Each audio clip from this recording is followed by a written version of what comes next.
في ليلة هادية جدا، كريم كان قاعد في شقته الجديدة بعد ما نقل من بيت أهله. شقة في عمارة قديمة في وسط البلد بتشم فيها ريحة الزمن. كان بيحاول ينام لكن سمع صوت خفيف كده زي حاجة وقعت عند الباب. راح يشوف، لقى ظرف قديم متوسخ شوية مكتوب عليه اسمه بخط مش مفهوم. استغرب جدا، خصوصا إن مفيش حد يعرف إنه سكن هنا. فتح الظرف ولقى جواه جواب مكتوب من شخص اسمه يوسف. الجواب كان بيقول: كريم، ما تخافش لما تسمع صوتي. أنا كنت ساكن في الشقة دي قبلك، وماتت فيها بنت كنت بحبها، والناس قالت إنها انتحرت، بس الحقيقة إنها اتقتلت والقاتل لسه عايش. كريم حس بقشعريرة لكن كمل قراءة. لو عايز تعرف الحقيقة، افتح الدولاب القديم اللي في أوضة النوم الساعة 3 الفجر، بس لو فتحت قبل كده هتندم. كريم قعد يفكر، هل الجواب ده هزار ولا فعلا في حاجة غريبة؟ الساعة كانت 2:55، 5 دقايق ويفتح. الدنيا سكتت تماما، الكهرباء نورت وطفيت كذا مرة. لما الساعة بقت 3 بالظبط، راح فتح الدولاب، لقى صندوق خشب صغير عليه قفل صدي. فتح القفل بالعافية، ولما فتح الصندوق طلع منه صورة بنت مبتسمة، ووراها ورقة مكتوب فيها: هي دي اللي ماتت، واللي قتلها هو الشخص اللي باعلك الشقة. كريم جري بسرعة على باب الشقة عايز يهرب، لكن أول ما فتح الباب لقى الجار اللي باعله الشقة واقف بيبتسم وبيقول له: كنت متأكد إنك هتفتح الدولاب. كريم وقف متسمر مكانه. الراجل اللي باعله الشقة واقف قدامه مبتسم، ابتسامة غريبة جدا، ابتسامة من النوع اللي فيها هدوء يخوف أكتر من الصريخ. كريم قال وهو صوته بيرتعش: أنت إيه اللي جابك هنا؟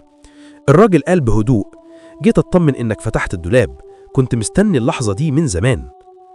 كريم: أنت قصدك إيه؟ مين البنت اللي في الصورة؟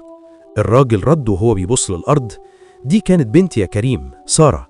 كانت بتحب شاب اسمه يوسف، وأنا ما كنتش راضي بالعلاقة دي، وفي يوم حصلت مشادة، وقعت وماتت، والناس قالت إنها انتحرت، بس الحقيقة إنها اتقتلت والقاتل لسه عايش. كريم وقف مش فاهم أي حاجة، دماغه بتلف. مين الصادق؟ البنت، الأب، ولا يوسف؟ الراجل قرب منه وقال بصوت واطي جدا: الجواب ده مش أول مرة يوصل لحد، بس محدش كمل بعده. كل اللي سكنوا هنا اختفوا بعد ما عرفوا الحقيقة.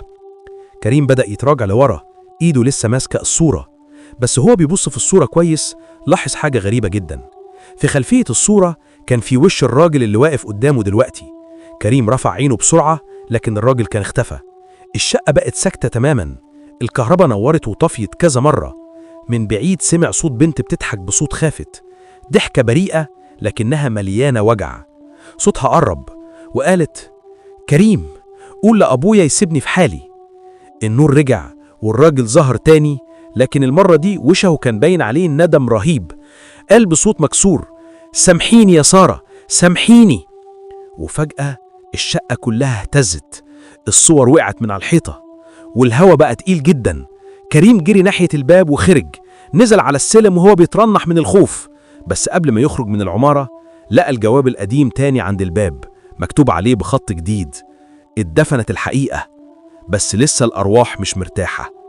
كريم رفع الجواب وبص حواليه، الشارع فاضي والهوا ساكت، لكن في المراية اللي قدامه شاف بنت سارة واقفة وراه بتبتسم